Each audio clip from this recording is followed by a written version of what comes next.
출애굽기 21장 1절로 11절의 말씀을 가지고 종의 법이라는 제목으로 하나님의 은혜를 함께 나누고자 합니다.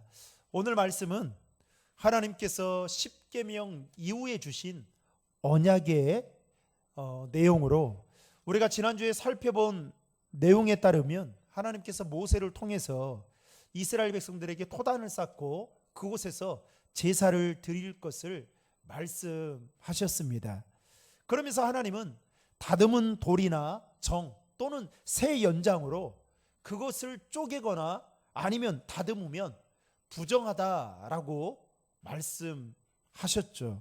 그렇게 말씀하신 이유는 하나님은 화려한 제단을 쌓는데 마음을 빼앗겨서 정말 예배자로, 이스라엘 백성들이 하나님 앞에 예배자의 그 본질을 잊어버려서는 안 된다라는 그 측면과 함께 하나님은 제단보다도 하나님을 향한 마음이 담긴 제사를 기뻐 받으신다라는 의미에서 토단을 쌓고 흙으로 쌓고 그리고 제사를 드리라라고 말씀하셨다는 것입니다.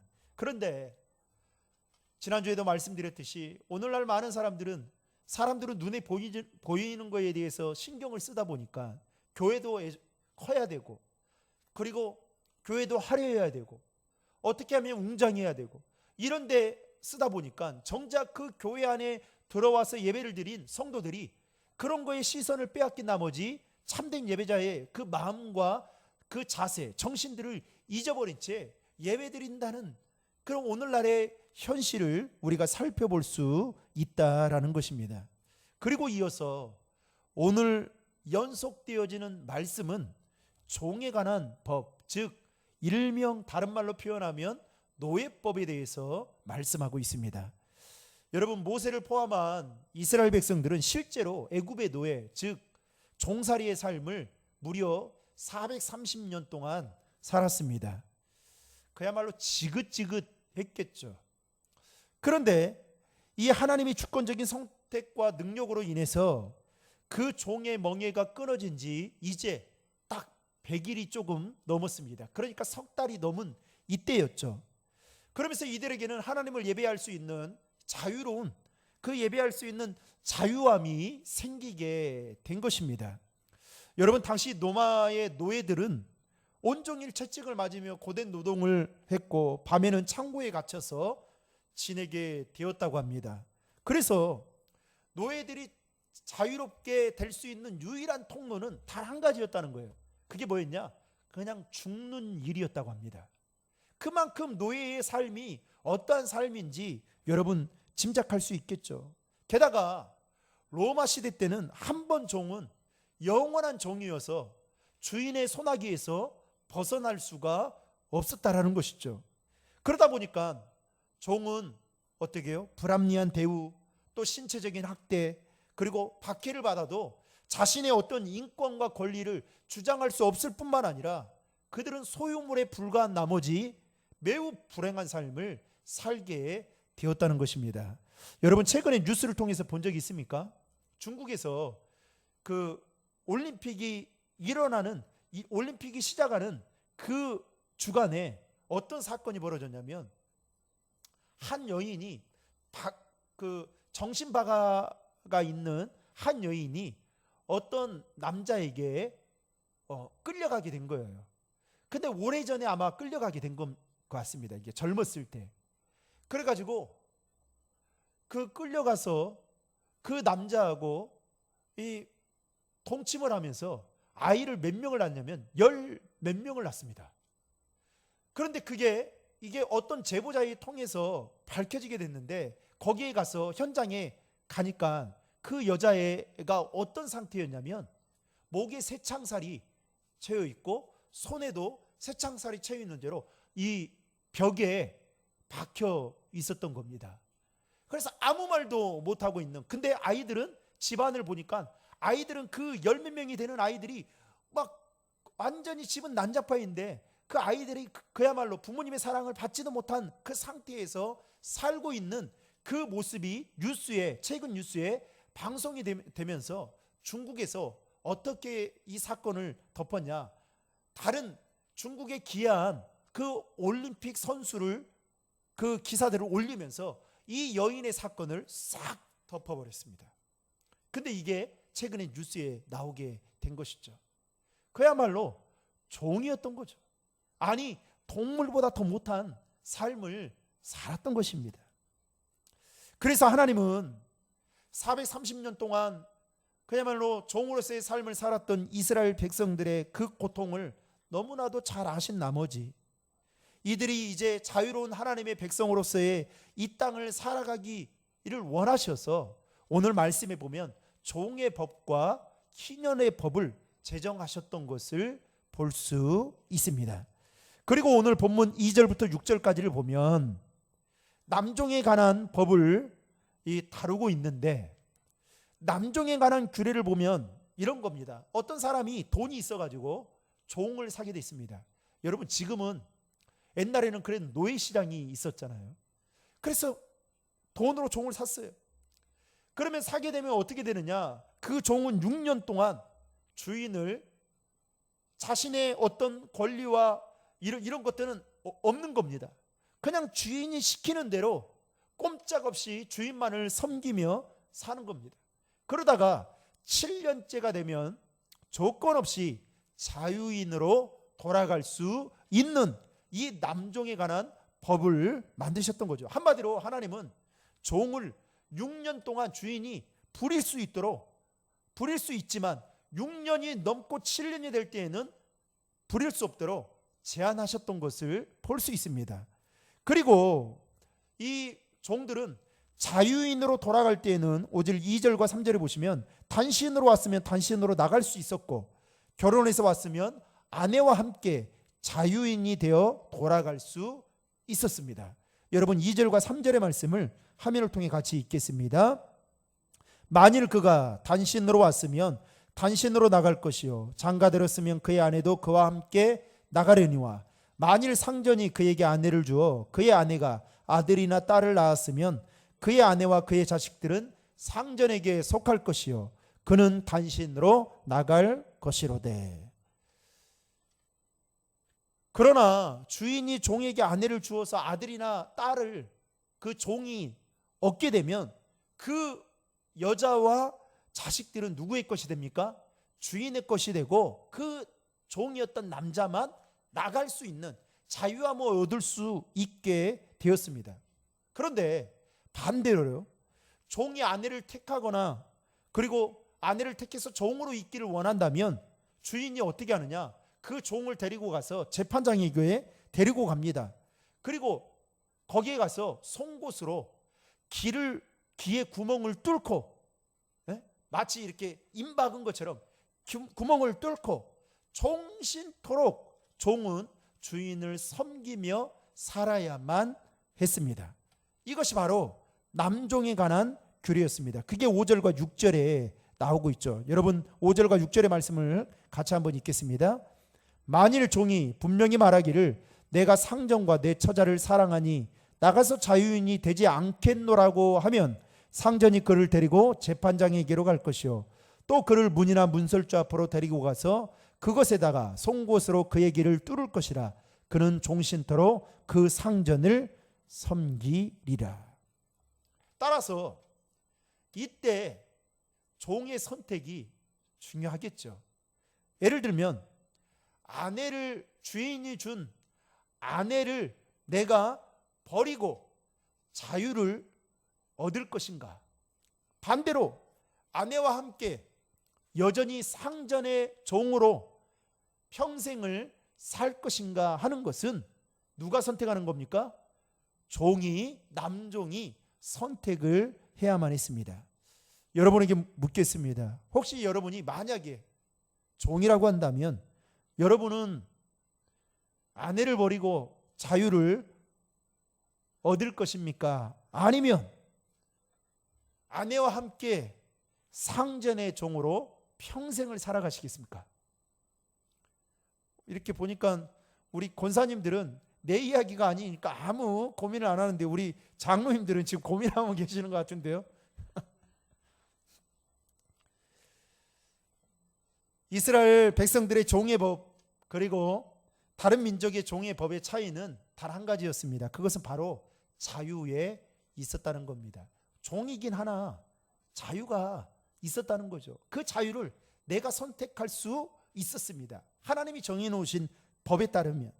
그래서 이스라엘 종들에게는 자유는 주인이 선하거나 악한 거에 관계없이 하나님이 정해놓으신 법, 즉 7년째가 되면 그들은 자연스럽게 자유함을 누릴 수 있었다라는 것입니다.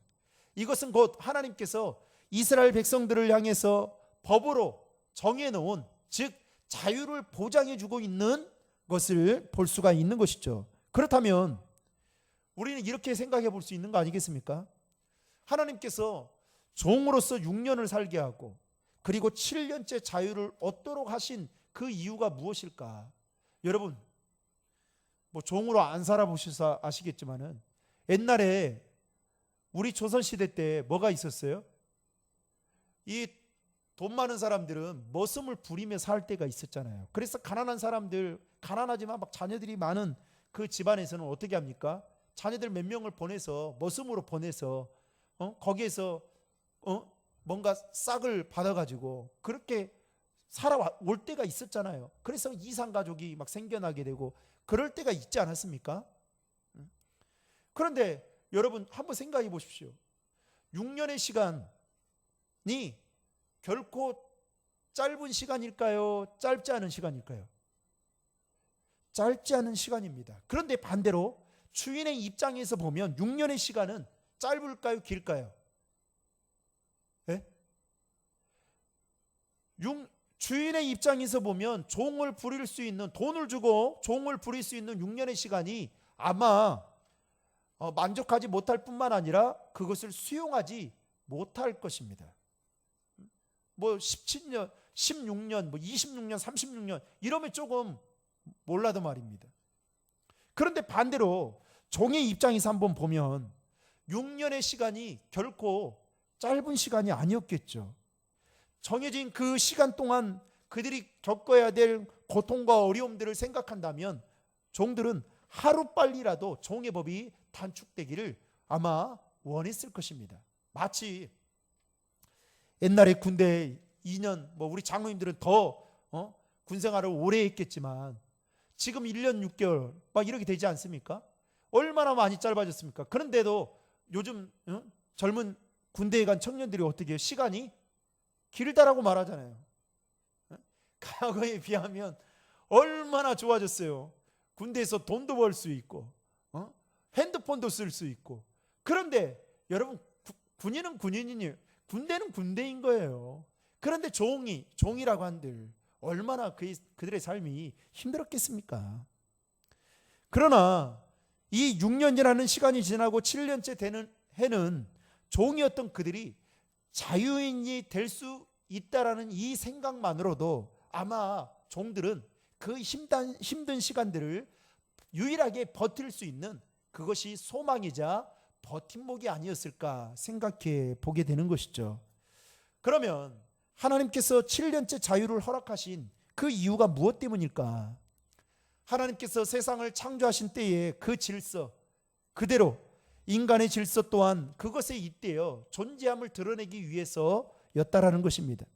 하나님은 7째 날을 복주시면서 피조물의 안식을 허락하시고 그리고 명령하신 것처럼 이스라엘 백성들은 서로를 향해서도 같은 패턴의 자비와 은혜를 베풀어야 한다라는 것을 말씀하기 위해서 7년째라는 이 시간을 정해서 말씀하고 있다라는 것입니다. 따라서 하나님께서 인간을 사랑하시고 자비로 대해 주셨듯이 하나님의 백성인 우리도 이러한 마음을 가지고 나보다 힘없고 약자들을 이런 마음으로 대해야 된다라는 것이 오늘 본문이 우리에게 주는 영적인 교훈이라 말할 수 있습니다.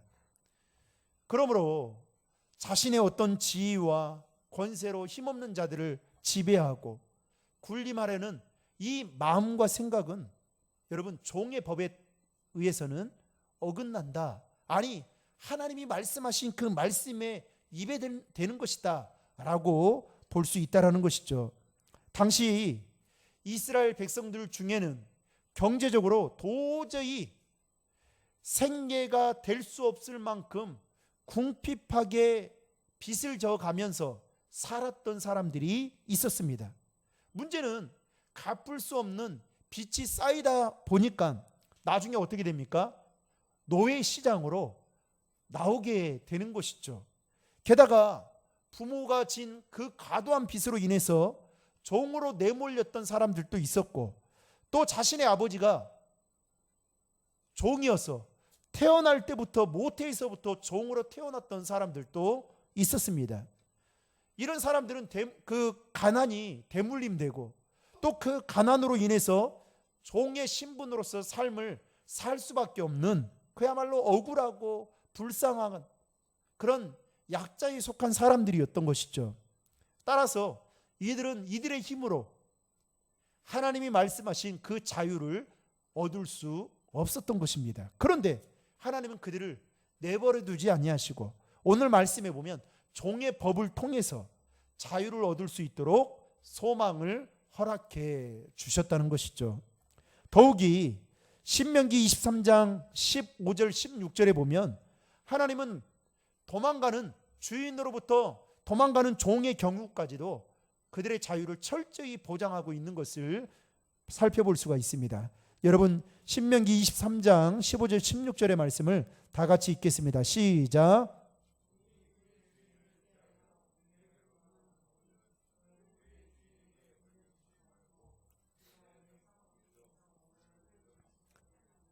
너와 함께 내 가운데 거주하게 하고 그를 압제하지 말지니라. 그러니까 주인이 너무 가혹하게 막 학대를 하고 못 살게 굴해서 종이 주인을 피해서 어느 날 도망을 가게 되는데, 그 종이 붙잡히게 되더라도 뭐라고 말합니까? 원래 주인에게로 되돌려 주지 말라는 거예요. 그리고 그 종이 살 수 있는 곳을 그가 선택하면 그 마을의 사람들이 그를 도와주어야 된다라고 신명기에서는 이렇게 말씀하고 있습니다. 여러분, 신약성경인 빌레몬서에 보면, 빌레몬서는 1장으로 되어 있지 않습니까? 그런데 이 오네시모라는 종이 자신의 주인이었던 빌레몬으로부터 도망을 치게 됩니다. 그러다가 아마 추측하건대 이 오네시모는 주인의 것을 뭔가를 훔쳤다거나 아니면 문제를 일으켜서 도망을 치지 않았나, 이렇게 추정해 볼 수 있는데요. 그러는 가운데 오네시모가 도망을 가다가 누구를 만나게 되냐면 사도 바울을 만나게 되고 거기에서 복음을 듣고 예수를 영접하게 됩니다. 그런데 사도 바울이 오네시모의 상황을 다 듣게 된 거예요. 그러면 어떻게 해야 됩니까? 돌려보내야 돼요? 안 보내야 돼요? 안 보내야 되죠. 그런데 사도 바울이 오네시모를 그의 주인이었던 빌레몬에게 다시 돌려보냅니다. 그러면서 이 사도 바울이 어떻게 하느냐, 그의 오네시모의 주인인 빌레몬에게 잘못한 것이 있거나 그가 당신에게 진 빚이 있거든 자신 앞으로 달아놓으라고 말을 하게 됩니다. 그러면서 사도 바울이 이 오네시모의 그 마음을, 그리고 오네시모의 그 상황을 다 살펴주는 것이죠. 여러분, 사도 바울이 얼마나 오네시모를 인격적으로 보고 대했으면 그렇게 말을 할 수 있었겠습니까? 그만큼 사랑의 눈으로 바라보고 또 인격적으로 그를 대우해 주었다는 것입니다. 또 하나님은 이 종의 법을 통해서 주인은 자신을 부르는 그런 종을 노예가 아니라 싹을 받고 일하는 정당한 노동자처럼 대우해야 된다라고 말씀하고 있습니다. 그러면서 7절부터 11절까지를 보면 여러분, 여종에 관한, 이 아까는 2절부터 6절까지는 남종에 관한 법이라면 7절부터 11절까지는 여종에 관한 법을 또 말씀하고 있는데요. 7절에 보시면 여종으로 판다는 것, 이것은 무엇을 말하느냐? 첩으로 보내는 것을 말합니다. 즉 아버지가 자신의 딸을 누군가의 첩으로 여러분 판다는 것, 보낸다는 것은 단 한 가지 이유였습니다. 가난했기 때문이었습니다. 아버지 입장에서 결혼 지참금이 없을 정도로 가난한 형편 때문에 눈물을 흘리며 사랑하는 딸을 여러분 다른 사람에게 보내야 된다는 그 심정, 여러분 얼마나 아팠겠어요. 제가 아까도 말씀드렸지만 우리나라에도 과거에 이 집이 너무 힘들고 어려워서 부모들이 자식을 남의 집 모습으로 보낼 때가 있지 않았습니까? 그때 그 부모의 마음이, 가슴이 얼마나 찢어졌겠냐라는 거예요. 그러나 하나님은 그렇게 첩으로 팔려간 여자들을 주인이 함부로 대하거나 또는 행포를 부릴 수 없도록 여종의 법을 제정하셨습니다. 그러면서 8절과 10절에 보면 그 법의 내용이 무엇이냐면 바로 이거였어요. 여인을 애국인에게 팔지 못하게 했고, 그리고 의복과 음식과 동침하는 것을 끊지 못하도록 하나님께서 이렇게 제정해 두었습니다. 여러분 8절의 말씀을 우리 다 같이 읽겠습니다.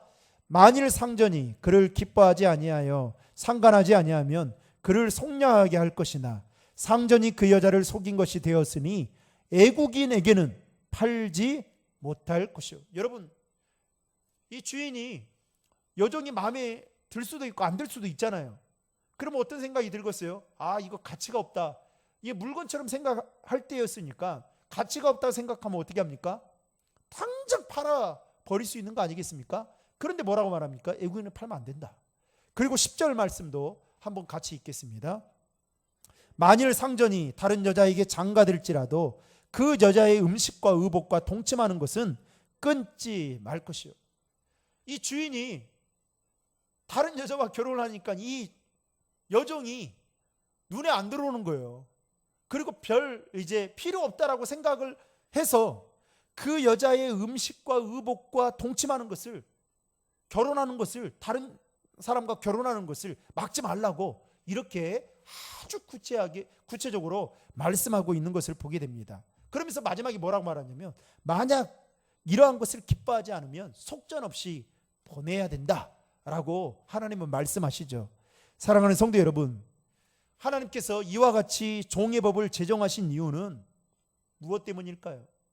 이스라엘 백성들의 삶의 형편, 즉 그들의 가난으로 인한 그 어려움들을 최소한으로 줄여주기 위해서 종의 법을 제정하셨다는 것입니다. 여러분, 어쩔 수 없이 태어날 때부터 가난 때문에, 그리고 자기 아버지가 빚진 것 때문에 종으로서 살아야 되는 그 인생들이 얼마나 불쌍했겠습니까? 여러분, 누가 태어날 때부터 나는 종으로 사는 것을 대단한 자부심으로 느낀다, 이런 생각을 한 사람은 단 한 사람도 없었을 것입니다. 따라서 여러분, 우리의 죄도 예수 그리스도의 보혈이 없이는 사함을 받을 수 없는 것처럼, 씻을 수가 없는 것처럼, 누군가의 이 문제를 해결해 주지 않으면 그들은 평생 종으로서 살 수밖에 없는 그 상황 속에 있을 때에 하나님은 그들의 형편을 너무나도 잘 아셔서 이와 같은 법을 통해서 그들에게 자유함을 허락해 주고 있다라는 것이죠. 또한 이 종의 법을 통해서 하나님은 주인은 종을 노예로 생각하거나 착취의 대상으로 삼는 것이 아니라 이제는 그들이 자유롭고 온전한 삶, 더 나아가서 스스로 자유를 책임질 수 있는 삶으로 되돌아갈 수 있도록 주인은 그 일에 신경을 써줘야 된다라는 의미에서, 그러면 어떻게 되겠어요? 주인이 종을 바라보는 그 마음이 착취와 억압의 대상이 아니라 종을 어떻게 바라보겠습니까? 돌보고 섬겨야 할 대상으로 바라볼 수 있는 것이죠. 그래서 종의 법을 제정하셨다라는 것입니다. 이것이 바로 하나님께서 이스라엘 백성들에게 주신 진정한 자유라고 말할 수 있는 것이죠. 여러분, 오늘 우리가 살고 있는 이 세상은 그야말로 가진 자에게 열광합니다. 성공하는 자에게 집중하고요, 힘있고 권세 있고 명예 있는 자에게 몰려들고 그들을 떠받고 있습니다. 교회도 여러분, 어느 순간부터 교회가 교회로서의 구실을 하지 못하는 그 많은 이유 중에 한 가지가 있는 자들과 결탁하고 손을 잡고 거기에 맞춰져 있기 때문에 그렇습니다. 그래서 교회가 정말 없고 힘없고 소외되고 약한 자들의 편에 서는 것이 아니라 이제는 강자 그리고 힘 있는 자들도 그 교회를 이용해서 이제 자신의 그 영향력을 행사하고 표를 얻으려고 그런 몸부림을 치는 것을 우리는 보게 됩니다. 그러다 보니까 교회 안에도 어느 순간부터 직분이 계급화가 됐어요. 그래서 어떻게 해요? 새신자는 아주 밑에 말단이고 그리고 직분이 높으면 높을수록 왕이 되어가는 것이죠. 여러분 그런 법이 어디 있습니까? 그래서 마치 새신자는 제가 이제 뭐 오랫동안 사역을 했잖아요. 그런데 교회가 깨어있는 교회는요, 이 관계가 수평적입니다. 그런데 역사와 전통에 의해서 교회가 참 이렇게 힘들고 그런 교회는 이 성도들과의 관계가 아주 수직적이에요. 그게 어디서 나타났냐? 당회에서 나타납니다. 그래서 장로님들이 많은 데는 1년차 장로님 되면 말 못해요. 말했다가는 큰일 납니다. 근데 이게 보세요. 이런 지배적인 사고를 가지고 여러분 오늘을 살아갈 때에 만약에 그분이 능력이 있고 힘이 있고 권세가 있어서 종을 부린다고 하면 종을 어떻게 대할까요? 아마 하대하지 않을까요? 그래서 저는 이제 그렇게 배워왔어요. 거의 이렇게 담임 목사님들과의 관계는 제가 한 2분 빼놓고는 대부분 그렇게 배워왔는데 이게 상하 관계예요. 이게 뭐 동력자의 관계라고 말씀을 하지만 솔직히 저는 그 공감이 잘 안 되고요. 안 됐고 그래서 제가 목회를 할 때 평생 제 밑에 우리 전사님이나 또 목사님이 계시면 그러지 않아야겠다. 높임말하고 아무리 뭐 마음에 안 들고 그래도 잘 설명을 하고 그냥 뭔가 이렇게 밑에서 위에서 책망을 하고 절대로 그러지 않아야겠다. 제 마음속에 계속 그거를 의식하지 않으면 어떻게 될까요? 막 누르는 거 아니겠어요? 그리고 막 그 동물 다루듯이 어떻게 하면 뺑뺑이 돌릴까? 아마 막 그러겠죠. 그렇지 않겠어요? 부목사만 14년 했는데 여러분 그걸 모르겠습니까? 그러니 여러분 이런 생각들이 우리의 삶에 고스란히 묻어져 나온다는 거죠.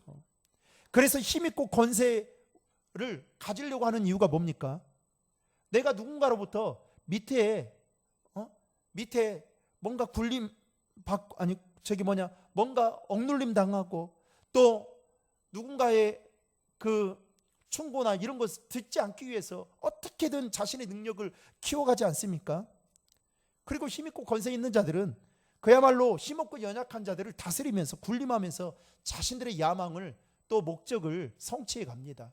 그래서 여러분 갑질이라는 말이 여기서 나오는 거죠. 갑질. 여러분 말달 직원이 갑질하는 거 보셨습니까? 아니요. 기업의 오너들이 다 갑질하는 거죠. 다. 그러니까 윈윈 정신이라는 거 없어요. 여러분 내가 열심히 사업을 하면 그 밑에 직원들이 있잖아요. 그러면 직원들이 열심히 해서 벌어준 거 아닙니까? 그렇지 않아요? 왜? 아니에요? 우리 장로님 사업한 벌어준 거예요. 그러면 그만큼 성과금 줘야죠. 그렇지 않아요? 그런데 그 성과가 안 주기 위해서 분명히 나온 것은 있는데 그 안 주기 위해서 내가 월급만 주면 됐지 이렇게 생각하면 여러분 어떻게 되겠어요? 오히려 그 성과금 줄 수 있다는 것이 기쁘고 하나님이 우리 기업에 복 주셨다 이렇게 생각하면 되지 않을까요? 그런데 잘 안 되는 거예요. 여러분, 저와 여러분들이 믿고 있는 하나님은 오늘 본문에서 보여주고 있듯이 세상에서 가장 힘없고 연약하며 하찮게 여기는 종들까지도 집중하고 계실 뿐만 아니라 삶의 가장 밑바닥에 있는 그야말로 소망이 없는 종들에게 종의 법을 통해서 그들에게 소망을 주시고 자유함을 허락해 주셨다는 사실을 꼭 기억하시길 바랍니다. 그 하나님이 정하신 법이 있었기 때문에 이스라엘의 종들은 7년째가 되면 50년이 되는 그 해가 되면 그들은 그 신분에서 벗어나 이젠 영원한 자유를 누릴 수 있는 자유인이 될 수 있었다라는 것입니다. 사랑하는 성도 여러분, 하나님께서 이스라엘 종들에게 자유함이라는 그 은혜를 주셔서 그들이 소망을 갖고 살아갈 수 있게 한 것은 단 한 가지 이유입니다. 그들을 지극히 사랑하셨기 때문입니다. 하나님이 그들을 사랑하셨기 때문에 그 430년간 그 애굽의 종살이의 삶을 살았던 그 모든 것들을 청산시키고 이제는 더 이상 너희들이 이 가난으로 인해서 종이 되어서 살지 않았으면 좋겠다라는 그 하나님의 그들을 향한 하나님의 사랑의 마음이 이제 법으로 제정되어 나오게 되었다는 것이죠. 따라서 우리도 여러분 우리는 종으로서 살아본 적이 없잖아요. 그러나 영적으로 보면 여러분 하나님의 은혜가 없었으면 우리는 뭐의 종노릇하며 살았을까요?